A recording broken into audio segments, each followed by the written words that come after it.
Hello, I am doctor Mohini Chiklande, MD Ayurveda. पदार्थ विज्ञान lecture series में आपका स्वागत है। आज के लेक्चर में हम पदार्थ इस विषय को जानने वाले हैं। पदार्थ विज्ञान ये सब्जेक्ट में ही दो शब्द हैं, पदार्थ और विज्ञान।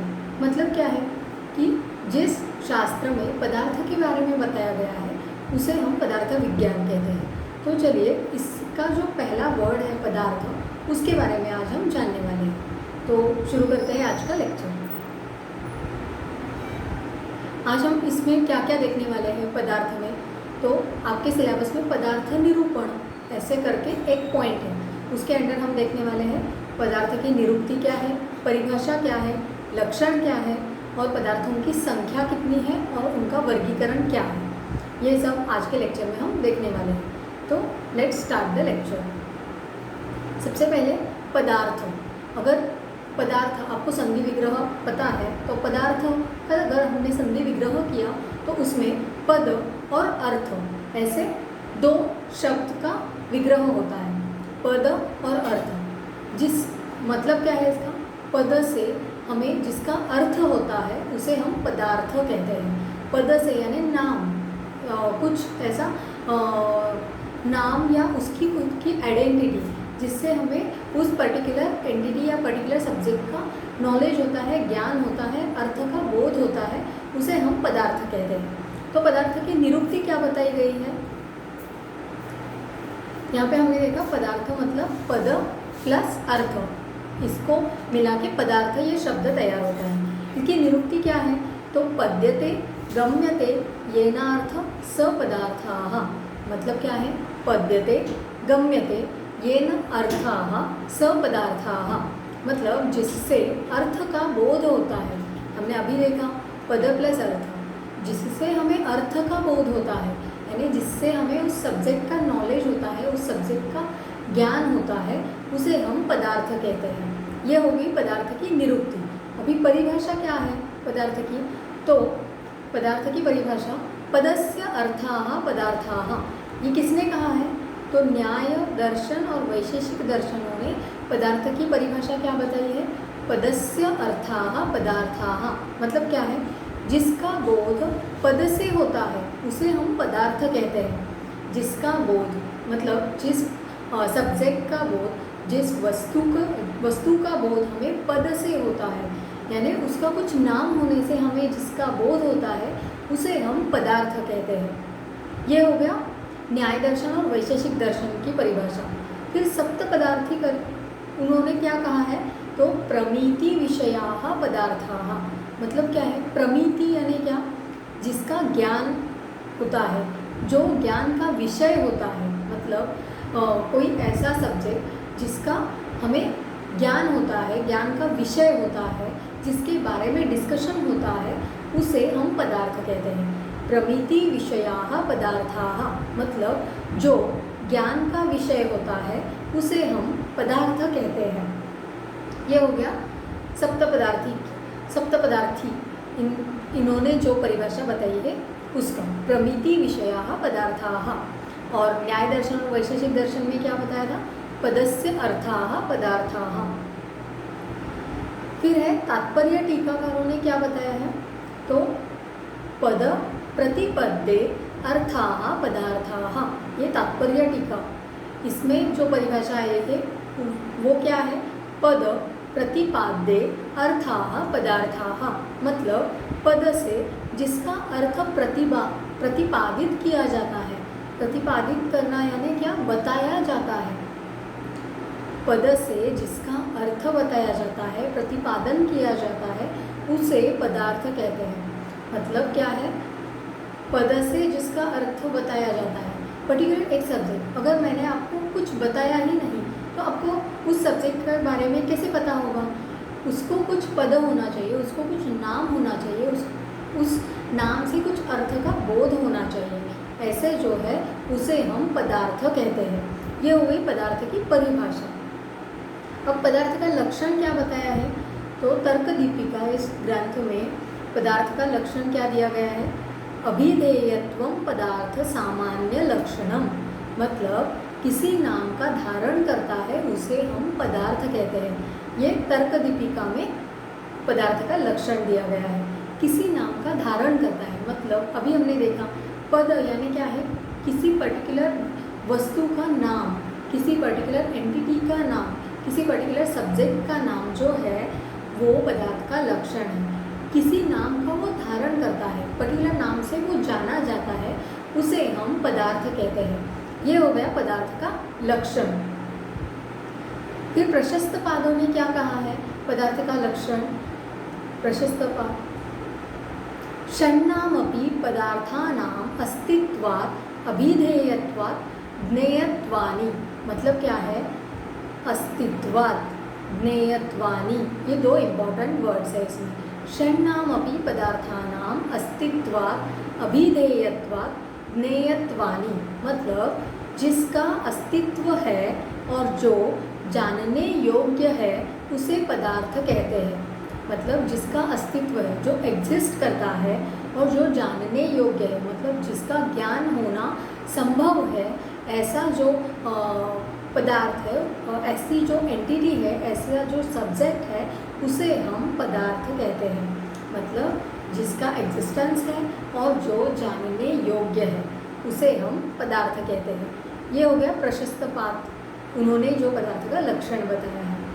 फिर अभी देखते हैं कि पदार्थों की संख्या कितनी बताई है और उनका वर्गीकरण क्या क्या है, क्योंकि अलग अलग संहिताकारों ने अलग अलग पदार्थों की संख्या बताई है, तो वो कितने हैं और कौन से हैं, उनका वर्गीकरण कैसे किया गया है, इसके बारे में जानते हैं। तो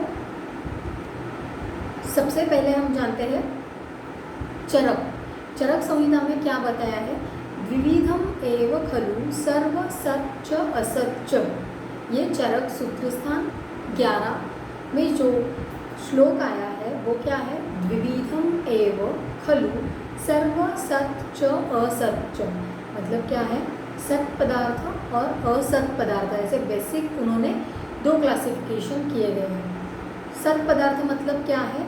तो सत पदार्थ मतलब भाव पदार्थ। असत मतलब क्या है? तो अभाव पदार्थ। सत यानी भाव पदार्थ, जो एग्जिस्ट करता है उसे हम भाव पदार्थ कहते हैं। तो वो कौन से हैं? तो सामान्य, विशेष, गुण, द्रव्य, कर्म और समवाय, ऐसे ये 6 पदार्थ जो चरक जी ने बताए हैं वो सत पदार्थ है, यानी भाव पदार्थ है। सत और असत ऐसे बेसिक उन्होंने दो टाइप्स बताए हैं। सत पदार्थ यानी भाव पदार्थ, असत पदार्थ यानी अभाव पदार्थ। तो भाव पदार्थ में उन्होंने 6 पदार्थ बताए गए, 6 पदार्थ। कौन से हैं वो? तो सामान्य, विशेष, गुण, द्रव्य, कर्म और समवाय। इनका जो ये सीक्वेंस है ये भी इम्पॉर्टेंट है, क्योंकि अगर आप MCQ के लिए या PG एंट्रेंस के लिए तैयारी कर रहे हैं तो वहाँ पे ऐसे पूछा जा सकता है ऐसे क्वेश्चंस कि चरक जी ने जो 6 पदार्थ बताए गए हैं उनमें पहला पदार्थ कौन सा है। तो नीचे ऑप्शंस रहेंगे सामान्य, गुण, द्रव्य, कर्म, ऐसे। तो आपको पता होना चाहिए कि सामान्य से उन्होंने शुरुआत की है, तो सामान्य ये पहला पदार्थ है। तो सामान्य, विशेष, गुण, द्रव्य, कर्म और समवाय, इस सीक्वेंस से चरक जी ने 6 पदार्थ बताए हैं। और असत मतलब क्या है? तो अभाव पदार्थ। चरक संहिता में अभाव पदार्थ को माना नहीं है। चरक जी ने अभाव नामक कोई पदार्थ माना नहीं है। फिर सुश्रुत संहिता में क्या आया है पदार्थों की संख्या? सुश्रुत उत्तर तंत्र 65 अध्याय में अपरिमिताश्च पदार्थाः ऐसे कहा गया है। अपरिमिताश्च मतलब क्या है? अनकाउंटेबल, असंख्य पदार्थ बताए गए हैं। अपरिमिताश्च मतलब जो हम जिसकी हम गणना नहीं कर सकते, जो हम काउंट नहीं कर सकते, ऐसे कितने पदार्थ सुश्रुत जी ने बताए हैं?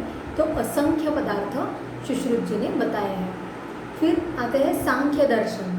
अभी हम जब आगे चल के पढ़ेंगे दर्शनों के बारे में तो आपको ये फिर से वहाँ पे डिटेल में पढ़ने को मिलेगा। तो सांख्य दर्शन, उनके प्रवर्तक कौन है, रचयिता कौन है? तो कपिल मुनि, जिन्होंने सांख्य दर्शन की रचना की। तो उन्होंने कितने पदार्थ बताए हैं? तो 25 पदार्थ, 25 पदार्थ सांख्य दर्शनकारों ने बताए हैं। कौन से 25 पदार्थ है? प्रकृति, महत, अहंकार, पंच ज्ञानेन्द्रिय, पंच कर्मेंद्रिय, मन, पंच तन्मात्रा, पंच महाभूत और पुरुष। कितने हुए ये? प्रकृति, महत, अहंकार, ये 3 हो गए। पंच ज्ञानेंद्रिय यानी 5, पंच कर्मेंद्रिय यानी 5, मन 1, पंच तन्मात्रा 5। कौन से है पंच तन्मात्रा? शब्द, स्पर्श, रूप, रस और गंध। पंच महाभूत कौन से हैं? पृथ्वी, आप, तेज, वायु, आकाश और पुरुष। ऐसे टोटल मिला के कितने होते हैं? ये 3 और जो ज्ञानेंद्रिय कर्मेंद्रिय ये 10 और मन 1, मतलब कितने हुए? 10, वो पहले के 3 13, मन को मिला के 14, फिर पंच तन्मात्रा और पंच महाभूत मिला के कितने हुए? 10, तो 14 + 10 कितने हुए? 24, और पुरुष तो टोटल होते हैं 25। सांख्य दर्शनकारों ने कितने पदार्थ बताए हैं? 25। कौन से हैं? प्रकृति, महत, अहंकार, पंच ज्ञानेंद्रिय, पंच कर्मेंद्रिय, मन, पंच तन्मात्रा, पंच महाभूत और पुरुष। फिर योग दर्शन, योग दर्शनकारों ने कितने बताए हैं? तो 26 पदार्थ बताए हैं। योग दर्शन के रचयिता या प्रवर्तक कौन है? तो पतंजलि मुनि। तो योग दर्शनकारों ने 26 पदार्थ बताए गए हैं। कौन से हैं वो?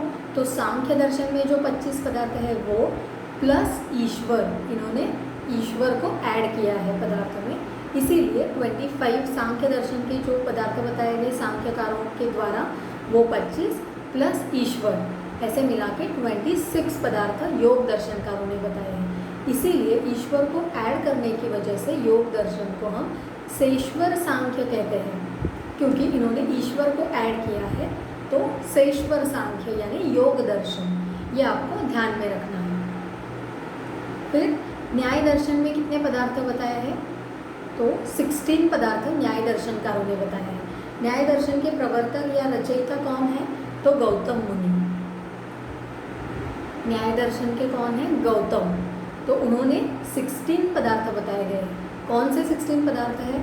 प्रमाण, प्रमेय, संशय, प्रयोजन, दृष्टांत, सिद्धांत, अवयव, तर्क, निर्णय, वाद, जल्प, वितंडा, हेत्वाभास, छल, जाति और निग्रह स्थान, ऐसे 16 पदार्थ न्याय दर्शन वालों ने बताए हैं।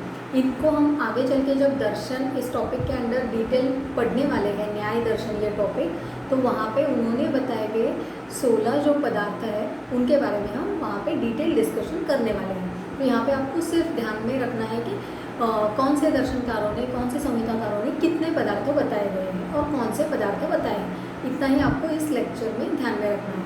न्याय दर्शन वालों ने कितने बताए हैं? तो 16 पदार्थ बताए गए हैं। फिर आते हैं वैशेषिक दर्शन, उन्होंने कितने बताए हैं? तो 6 पदार्थ बताए गए हैं।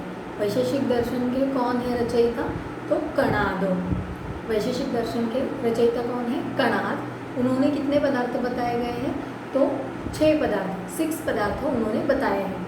कौन से हैं? तो द्रव्य, गुण, कर्म, सामान्य, विशेष और समवाय। अगर आपने यहाँ पे ध्यान से देखा तो आपको एक सिमिलैरिटी ध्यान में आएगी कि चरक जी ने भी सेम पदार्थ बताए गए हैं और वैशेषिक दर्शन में जो बताए हैं वो भी सेम पदार्थ है। दोनों ने 6 पदार्थ ही बताए हैं और पदार्थों के जो पदार्थ 6 बताए हैं वो भी सेम है। यहाँ पे सिर्फ डिफरेंस क्या है? तो सीक्वेंस का डिफरेंस है। चरक जी ने सामान्य से पदार्थों की शुरुआत की है, वैशेषिककारों ने जो 6 पदार्थ बताए हैं वो द्रव्य से शुरुआत की है। द्रव्य, गुण, कर्म, सामान्य, विशेष, समवाय, ये जो 6 पदार्थ है ये वैशेषिककारों ने बताए गए हैं। तो आपको ऐसे क्वेश्चंस पीजी एंट्रेंस के लिए, एमसीक्यू के लिए इम्पोर्टेंट होते हैं कि द्रव्य, गुण, कर्म, सामान्य, विशेष, समवाय, ये जो सीक्वेंस है ये कौन से संहिताकारों का बताया गया है। तो पहला ही ऑप्शन शायद हो सकता है कि चरक, क्योंकि हमें उतना पता होता है कि चरक ने 6 पदार्थ बताए, षट पदार्थ, वो द्रव्य, गुण, कर्म, क्योंकि हमने वहाँ पे ध्यान दिया नहीं होता कभी कभी कि चरक जी ने जो बताया है वो सामान्य से शुरुआत की है उन्होंने पदार्थों की संख्या बताने के लिए, और वैशेषिक दर्शन में जो बताया है वो द्रव्य से शुरुआत की है। तो ये बेसिक डिफरेंस है। वैशेषिक ने जो बताया है 6 पदार्थ वो कौन से हैं? द्रव्य, गुण, कर्म, सामान्य, विशेष और समवाय। ये सीक्वेंस आपको ध्यान में रखना है। फिर आता है पूर्व मीमांसा। पूर्व मीमांसा उन्होंने कितने पदार्थ बताए हैं? तो 8 पदार्थ बताए हैं। इनके रचयिता कौन है, प्रवर्तक कौन है? तो जैमिनी। तो इन्होंने 8 कौन से पदार्थ बताए हैं? द्रव्य, गुण, कर्म, सामान्य, विशेष, शक्ति, सादृश्य और संख्या। तो यहाँ पे डिफरेंस क्या है? जो वैशेषिककारों ने बताया है वही सेम, पहले के 5 पदार्थ सेम लेने हैं, द्रव्य, गुण, कर्म, सामान्य, विशेष। समवाय छोड़ के उन्होंने शक्ति बताई गई है। समवाय के जगह उन्होंने शक्ति पदार्थ बताया है। और दो कौन से ऐड किए हैं? सादृश्य और संख्या। ये 2 ऐड करके पूर्व मीमांसा में 8 पदार्थ बताए गए हैं। कौन से 8 पदार्थ हैं? द्रव्य, गुण, कर्म, सामान्य, विशेष, शक्ति, सादृश्य और संख्या। फिर उत्तर मीमांसा, उन्होंने कितने पदार्थ बताए हैं? तो उन्होंने 2 पदार्थ बताए हैं। व्यास मुनि इसके रचयिता है। कौन से 2 पदार्थ उन्होंने बताए हैं? आत्मरूप और अनात्म रूप। आत्मरूप यानी चित्त, अनात्म रूप यानी अचित्त। ऐसे 2 पदार्थ उत्तर मीमांसाकारों ने बताए हैं, आत्मरूप और अनात्म रूप। आत्मरूप को ही हम चित्त बोलेंगे, अनात्म रूप को हम अचित्त कहेंगे। यह हो गया उत्तर मीमांसाकारों ने। फिर जैन दर्शन में क्या बताया है? 9 पदार्थ बताए गए हैं। 9 टोटल 9 पदार्थों का वर्णन जैन दर्शन में आया है। जैन दर्शन के प्रवर्तक कौन है? वर्धमान महावीर। कौन से 9 पदार्थ उन्होंने बताए हैं? तो जीव, अजीव, आस्त्रव, बंध, संवर, निर्जरा, मोक्ष, पाप और पुण्य। ये जो 9 पदार्थ हैं ये जैन दर्शनकारों ने बताए हैं। जीव, आजीव, अजीव, आस्त्रव, बंध, संवर, निर्जरा, मोक्ष, पाप और पुण्य। ये हो गए जैन दर्शन। फिर तर्क संग्रह ने कितने बताए पदार्थ? तो 7 पदार्थ बताए हैं। कौन से 7 पदार्थ हैं? द्रव्य, गुण, कर्म, सामान्य, विशेष, समवाय और अभाव। इन्होंने क्या बताया है? इन्होंने सेम किसके तरह बताया है कि वैशेषिक दर्शन, हमने जो पहले यहाँ पे देखा वैशेषिक दर्शन, द्रव्य, गुण, कर्म, सामान्य, विशेष, समवाय, इनके जैसे ही सेम तर्क संग्रहकारों ने बताया है। द्रव्य, गुण, कर्म, सामान्य, विशेष, समवाय। इन्होंने सिर्फ क्या ऐड किया है यहाँ पे? तो अभाव को ऐड करके तर्क संग्रहकारों ने 7 पदार्थ बताए हैं। मध्वाचार्य, इन्होंने कितने पदार्थ बताए हैं? तो 10 पदार्थ बताए हैं। कौन से 10 पदार्थ हैं? द्रव्य, गुण, कर्म, सामान्य, विशेष, विशिष्ट, अंश, शक्ति, सादृश्य और अभाव। ऐसे टोटल इन्होंने 10 पदार्थ बताए हैं मध्वाचार्य ने। द्रव्य, गुण, कर्म, सामान्य, विशेष, विशिष्ट, अंश, शक्ति, सादृश्य और अभाव, ऐसे 10 पदार्थ बताए हैं। तो ये हो गए पदार्थों के बारे में। एक बार हम जस्ट रिवाइज करते हैं। पदार्थ की निरुक्ति देखी हमने कि जिससे हमें पद का अर्थ होता है। पदार्थ ये इसका अगर हमने संधि विग्रह किया तो पद और अर्थ ऐसे 2 शब्द निकल आते हैं। पद से हमें जिसका अर्थ होता है उसे हम पदार्थ कहते हैं। फिर हमने परिभाषा देखी, फिर हमने लक्षण देखा, संख्या देखी कि कौन सी संहिताकारों ने कितने पदार्थों की संख्या बताई है। चरक जी ने इसमें स्पेसिफिक हमने ध्यान में रखने के लिए कौन सा पॉइंट देखा कि चरक जी ने 2 बेसिकली पदार्थों के टाइप्स बताए हैं, सत पदार्थ और असत पदार्थ। सत पदार्थों को ही हम भाव पदार्थ कहेंगे, असत पदार्थों को हम अभाव पदार्थ कहेंगे। चरक जी ने अभाव को नहीं माना है और जो भाव पदार्थ है वो 6 बताए हैं। तो इनका सीक्वेंस और वैशेषिक कारों का सीक्वेंस हमें ध्यान में रखना है। ये हो गया पदार्थों की संख्या और अलग अलग संहिताकारों ने इनका वर्गीकरण कैसे किया है। अभी इनमें जो पदार्थों की संख्या उन्होंने बताई गई है उसका उसका हम डिटेल डिस्कशन जब हम पर्टिकुलर दर्शन देखेंगे, पर्टिकुलर टॉपिक पढ़ेंगे, उसमें हम इसके बारे में डिटेल डिस्कशन करेंगे। इस लेक्चर में आपको सिर्फ पदार्थ का बेसिक नॉलेज होना इम्पोर्टेंट है, इसीलिए पदार्थ निरूपण इस टॉपिक के अंदर मैंने ये सारे पॉइंट्स लिए हैं, क्योंकि आपके सिलेबस में पदार्थ निरूपण करके जो पॉइंट दिया गया है उसमें निरुक्ति, परिभाषा, लक्षण, संख्या और वर्गीकरण ऐसे पॉइंट्स उन्होंने मेंशन किए हैं। तो यहाँ पे हमने सिर्फ पदार्थों के बारे में बेसिक जो इम्पोर्टेंट है उतना ही हमने देखा। अभी आगे ही चल के जैसे हम दर्शन के बारे में डिटेल डिस्कशन या स्टडी करेंगे, तब पर्टिकुलर दर्शनकारों ने कितने पदार्थ बताए गए हैं, उन पदार्थों का अर्थ क्या है, वो हम उस लेक्चर्स में देखते रहेंगे आगे चल के। तो ये हो गया पदार्थ के बारे में, इसको आपको ध्यान में रखना है क्योंकि इस पे MCQ PG एंट्रेंस के लिए भी इम्पॉर्टेंट है और यूनिवर्सिटी एग्ज़ाम के लिए भी इम्पॉर्टेंट है। तो ये हो गया पदार्थ निरूपण। इस लेक्चर में हमने पदार्थ के बारे में जाना। नेक्स्ट लेक्चर में हम कोई अगले टॉपिक पे डिस्कशन करेंगे। Thank you.